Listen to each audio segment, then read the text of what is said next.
Assalamualaikum warahmatullahi wabarakatuh. Alhamdulillahi rabbil alamin. Wabihi nasta'inu ala umurid dunya waddin. Assalatu wassalamu ala ashrafil anbiya'i wal mursalin. Habibina wa syafi'ina wa maulana Muhammadin wa ala alihi wa ashabi ajmain. La hawla wa la quwwata illa billahil aliyyil azim. Rabbi shrah li sadri wa yassir li amri wahlul 'uqdatam min lisani yafqahu qawli, amma ba'd. Para pemirsa Batam TV rahimakumullah. Puji syukur Allah Subhanahu wa taala atas segala rahmat dan karunia-Nya. Shalawat dan salam kita haturkan kepada Rasulullah Muhammad sallallahu alaihi wasallam. Allah Subhanahu wa taala berfirman dalam Al-Qur'an, A'udzu billahi minasyaitonir rajim. Wa ma khalaqtul jinna wal insa illa liya'budun. Tidaklah saya ciptakan jin dan manusia kecuali mereka untuk beribadah kepada Aku. Para pemirsa Batam TV rahimakumullah. Dari ayat ini jelas bahwa Allah Subhanahu wa taala menciptakan kita, mengirimkan kita ke dunia ini memiliki tugas utama dan tanggung jawab yang mulia dalam rangka untuk taat dan beribadah kepada Allah Subhanahu wa taala. Sebagai bentuk kita telah diciptakan Allah, sebagai bentuk kesyukuran kita diberikan kesempurnaan dalam penciptaan, diberikan akal, diberikan bentuk fisik yang sempurna, diberikan kelebihan-kelebihan yang lainnya. Maka sebagai bentuk syukur kita kepada Allah Subhanahu wa taala, maka kita menjalankan tugas utama dan kewajiban mulia kita dalam rangka untuk taat dan beribadah kepada Allah Subhanahu wa taala. Jadi apapun yang kita lakukan, aktivitas yang kita lakukan, utamanya ibadah ritual yang kita lakukan, ibadah sholat, ibadah puasa di bulan suci Ramadan, ibadah zakat, sedekah, dan ibadah-ibadah yang lain itu dalam rangka untuk menunjukkan rasa taat dan ibadah kita kepada Allah Subhanahu wa taala.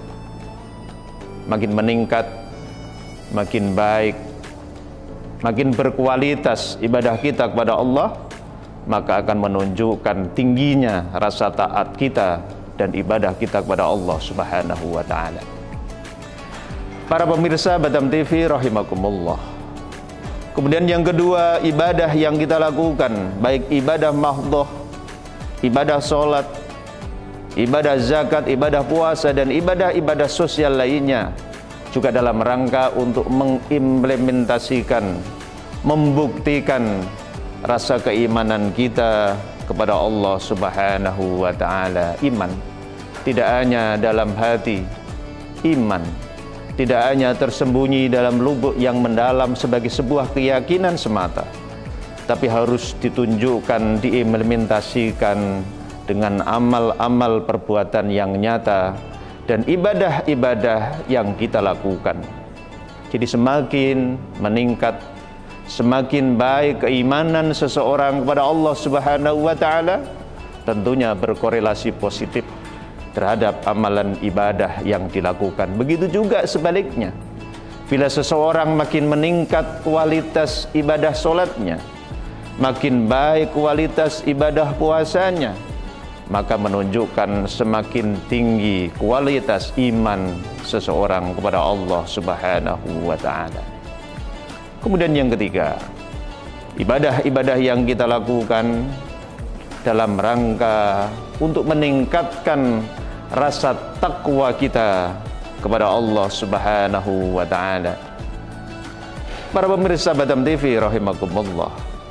Kemuliaan seseorang, ketinggian derajat seseorang tidaklah dilihat seberapa banyak harta yang dimiliki, seberapa kuat kekuasaan dan pangkat yang dimilikinya, tetapi kemuliaan seorang manusia di hadapan Allah Subhanahu wa taala adalah yang tinggi bagaimana takwanya kepada Allah Subhanahu wa taala. Ketakwaan seseorang menunjukkan bagaimana derajat kemanusiaan seseorang kepada Allah Subhanahu wa taala. Kalau kita ingin dinilai derajat kemanusiaan kita tinggi, maka kita harus meningkatkan ketakwaan kita kepada Allah Subhanahu wa taala. Dengan cara apa? Imtisalu awamiri wajtinabun nawahi. Dengan cara menjalankan segala perintah-perintah Allah Subhanahu wa taala dan menjauhi segala larang-larangannya. Itulah sebagai bukti bahwa kita bertakwa kepada Allah. Orang yang bertakwa akan mendapatkan kemuliaan tidak hanya di dunia tetapi juga di akhirat. Wa may yattaqillah yaj'al lahu makhraja wa yarzuquhu min haitsu la yahtasib. Barang siapa yang bertakwa kepada Allah Subhanahu wa taala, maka Allah akan memberikan jalan keluar semua permasalahannya. Bila kita ada permasalahan pribadi, bila kita ada permasalahan di pekerjaan, bila kita ada permasalahan di keluarga, bila kita ada masalah dengan kawan kita, bila ada masalah antara suami dengan istri atau istri dengan suami, kalau kita memiliki masalah dengan atasan dan sebagainya, maka tidak ada jalan lain kecuali kita meningkatkan takwa kita kepada Allah Subhanahu wa taala. Allah sudah memberikan pintu jalan keluar bagaimana untuk menyelesaikan segala permasalahan yang ada, yaitu dengan cara meningkatkan ketakwaan kita kepada Allah Subhanahu wa taala. Dan dengan meningkatkan ketakwaan itu, maka akan meningkatkan derajat kemanusiaan kita, kemuliaan kita di hadapan Allah Subhanahu wa taala. Dengan demikian, maka ibadah-ibadah ritual yang kita lakukan, ibadah salat, ibadah puasa yang kita lakukan selama bulan suci Ramadan ini, ibadah zakat dan ibadah-ibadah yang lain itu dalam rangka seperti yang saya sampaikan di awal, untuk menunjukkan taat dan ibadah kita kepada Allah Subhanahu wa taala, untuk menunjukkan keimanan kita kepada Allah Subhanahu wa taala, untuk meningkatkan derajat ketakwaan kita kepada Allah Subhanahu wa taala. Orang yang semakin meningkat ibadahnya, meningkat keimanannya, maka akan meningkat tingkat spiritualitasnya kepada Allah Subhanahu wa taala.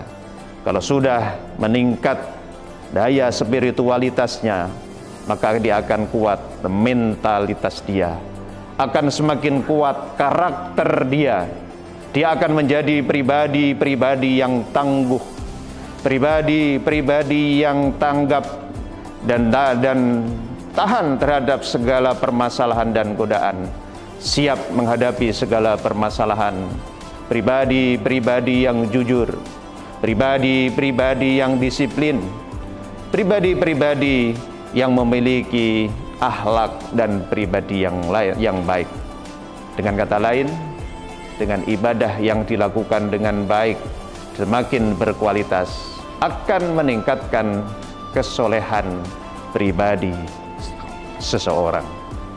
Dengan meningkat kesolehan pribadi seseorang, semakin modal dasar untuk membentuk bagaimana karakter manusia yang seutuhnya.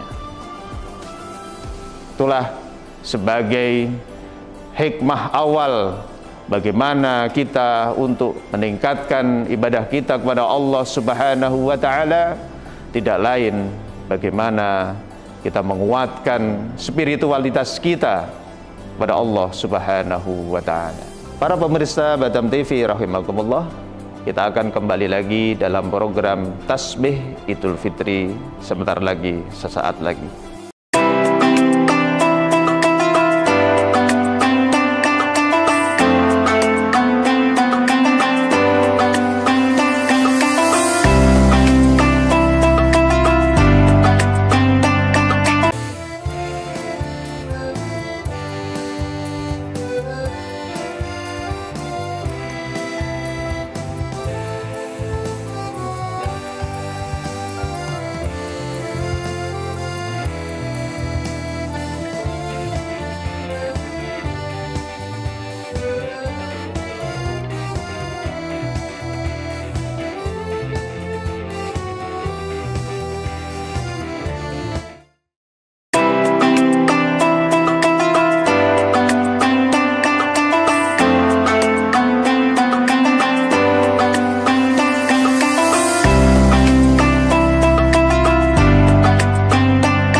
Para pemirsa Batam TV rahimakumullah.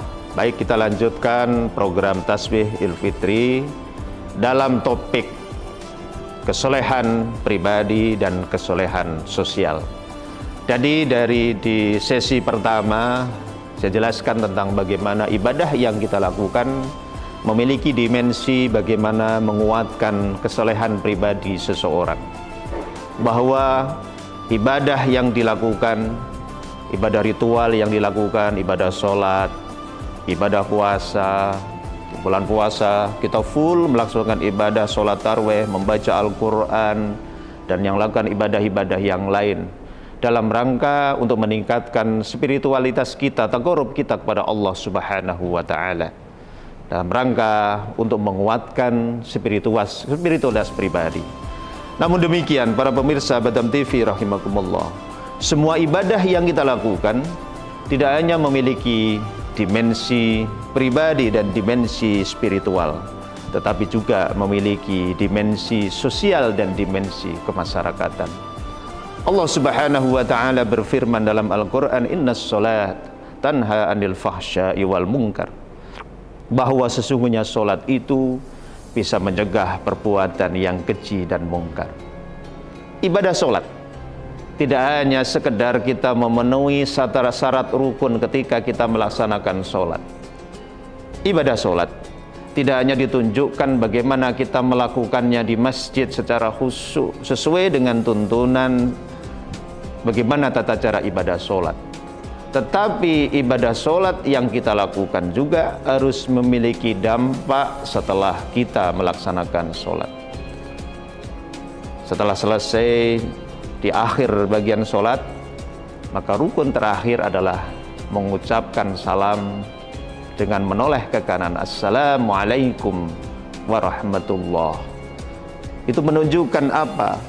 Bahwa ketika kita di awal memulai sholat berkonsentrasi dengan mengucapkan takbiratul ihram, tidak ada yang kita pikirkan selain Allah Subhanahu wa Ta'ala.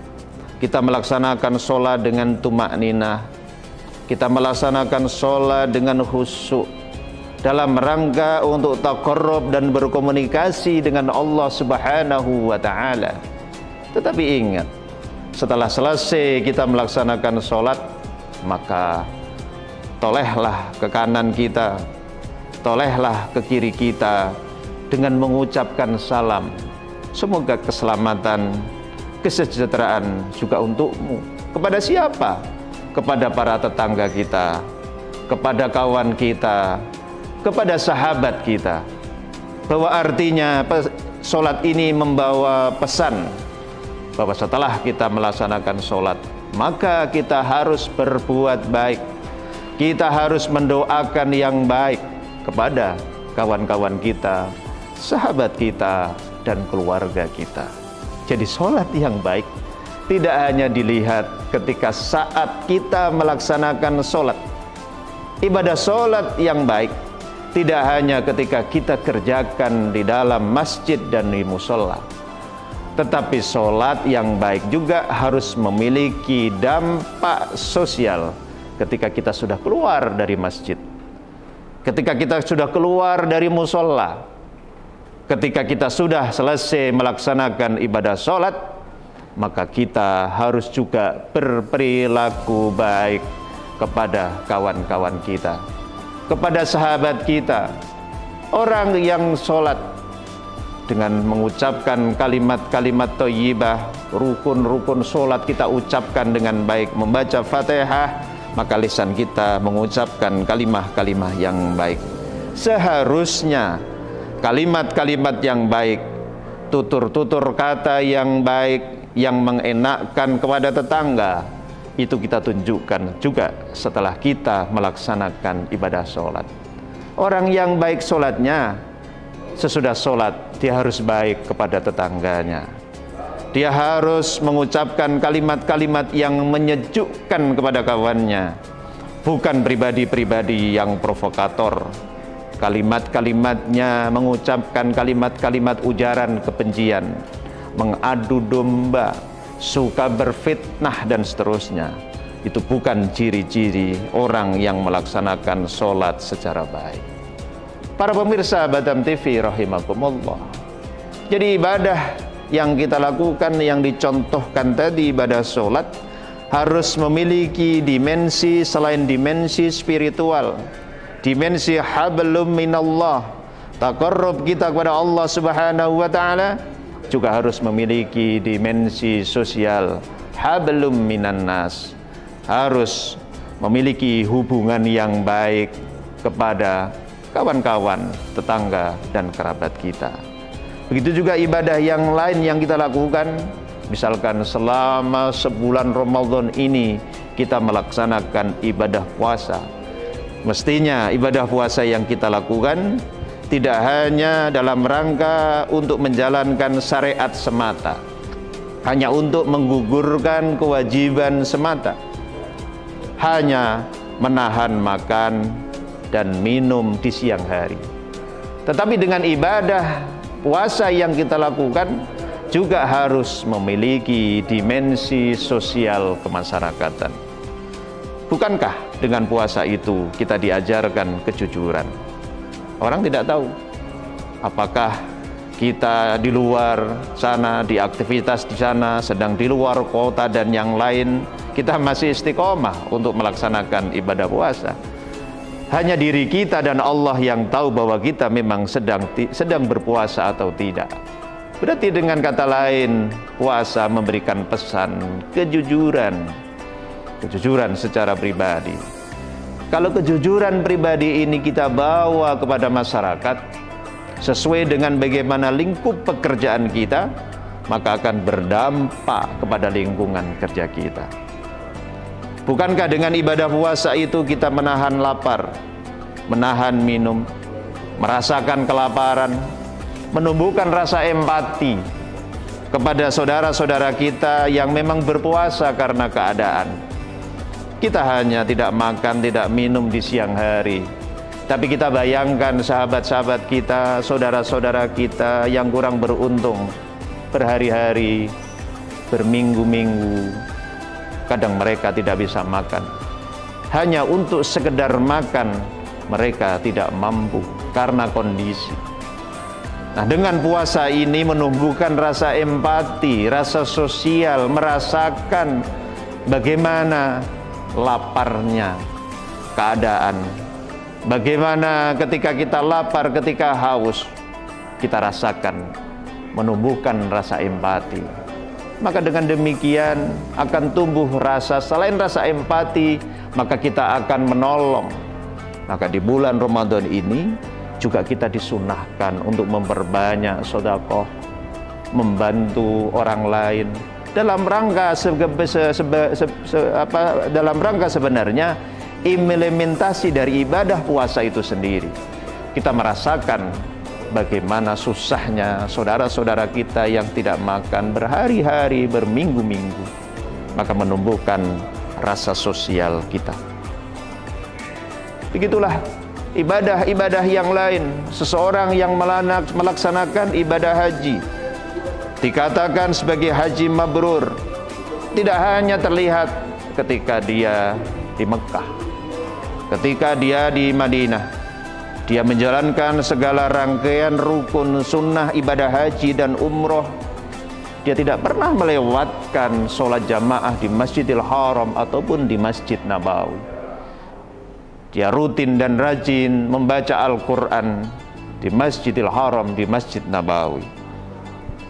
Tetapi seseorang dikatakan haji mabrur manakala setelah dia kembali ke tanah air, berdampak sosial terhadap diri dan juga kepada masyarakat. Apakah setelah dia berhaji, dia masih istiqomah untuk melaksanakan ibadah-ibadah itu di tanah air? Apakah ibadah haji yang dilakukan itu hanya sebatas status sosial saja karena dia ingin dihormati sebagai Pak Haji atau Ibu Hajah? Tapi bukan hanya sekedar itu, tapi tunjukkan bagaimana rasa sosial, rasa kepedulian, saling membantu kepada yang lainnya. dia makin membawa manfaat kepada yang lainnya. Jadi itulah ciri orang yang disebut dengan haji yang mabrur. Jadi ibadah yang kita lakukan, baik ibadah mahdhah, ibadah sholat, ibadah zakat, ibadah puasa, ibadah haji, sekali lagi tidak hanya dilihat dari aspek dimensi spiritual saja, dalam rangka untuk menguatkan hablum minallah saja, tetapi ibadah-ibadah yang kita lakukan juga dalam rangka untuk bagaimana menguatkan hablum minannas. Begitu juga dalam sebulan kita sudah melaksanakan ibadah di bulan Ramadan ini, ibadah puasa. Tiap malam kita melaksanakan sholat tarawih dan qiyamul lail. Kita membaca dan tadarus Al-Quran. Kita melakukan iktikaf. Semuanya dalam rangka untuk taqarrub kita kepada Allah Subhanahu wa ta'ala, menguatkan dan meningkatkan keimanan dan ketakwaan kita kepada Allah Subhanahu wa ta'ala. Maka setelah selesai bulan Ramadan, kita memasuki bulan Syawal, maka harus kita isi dengan kegiatan-kegiatan dalam rangka untuk hablum minannas. Haqqullah, dosa-dosa kita kepada Allah, hak-hak kita dan kewajiban kita kepada Allah sudah kita tunaikan selama bulan suci Ramadan. Maka di bulan Syawal, setelah kita semua melaksanakan puasa Ramadan, maka kita lanjutkan dengan menguatkan hablum minannas, haqqul adami, kesalahan-kesalahan, hak-hak kita, tanggung jawab kita kepada orang tua kita, suami kepada istri, istri kepada suami, anak kepada orang tua kepada anak, pemimpin kepada rakyat, rakyat kepada pemimpin, juga harus ditunaikan. Maka di saat-saat Lebaran, selain kita melaksanakan sholat Id, selain kita juga menunaikan zakat fitrah, maka kita harus banyak silaturrahim kepada kerabat kita, khususnya orang tua kita. Kita mohon maaf kepada kedua orang tua kita, anak minta maaf kepada orang tua minta maaf kepada anak, para pemimpin meminta maaf kepada rakyat, rakyat juga meminta maaf kepada para pemimpinnya, dalam rangka untuk hablum minannas, dalam rangka untuk bagaimana kita menggugurkan hakul adam, bagaimana agar dosa-dosa kita yang hakullah sudah diampuni oleh Allah Subhanahu wa ta'ala, kesalahan dan kekhilafan kita kepada sesama juga terampuni melalui momen Idul Fitri dalam rangka untuk hablum minannas. Bila orang tua kita sudah meninggal, kerabat kita sudah meninggal, malah marilah kita ziarah ke kubur dalam rangka untuk mendoakan beliau-beliau semua, dalam kerangka untuk birrul walidain, kita untuk berbakti pada orang tua. Para pemirsa Batam TV rahimakumullah, dalam topik yang singkat tadi sudah kita bahas bahwa ibadah-ibadah yang kita lakukan, ibadah sholat dan juga ibadah yang lain yang kita laksanakan selama bulan suci Ramadan ini, ibadah puasa, sholat dan yang lainnya, selagi dalam rangka untuk menguatkan hablum minallah, menguatkan keimanan kita, taat dan ibadah kita, menunjukkan rasa syukur kita kepada Allah, meningkatkan ketakwaan kita. Tapi sisi lain juga harus berdimensi sosial dalam rangka untuk menguatkan hablum minallas. Jadi ibadah yang kita lakukan akan membentuk kesalehan pribadi dan juga kesalehan sosial. Kalau ini bisa diimplementasikan di keluarga, implementasikan di tempat kerja, implementasikan di masyarakat, bangsa dan negara, maka akan tercipta keluarga yang harmonis, masyarakat yang harmonis, negara yang damai, dan mudah-mudahan negara kita bangsa Indonesia, masyarakat Indonesia semoga selalu dilimpahi kedamaian dan rahmat oleh Allah Subhanahu wa taala. Mudah-mudahan bermanfaat. Ihdinas siratal mustaqim wal afu minkum wallahul muwaffiq ila aqwamit thoriq. Wassalamualaikum warahmatullahi wabarakatuh.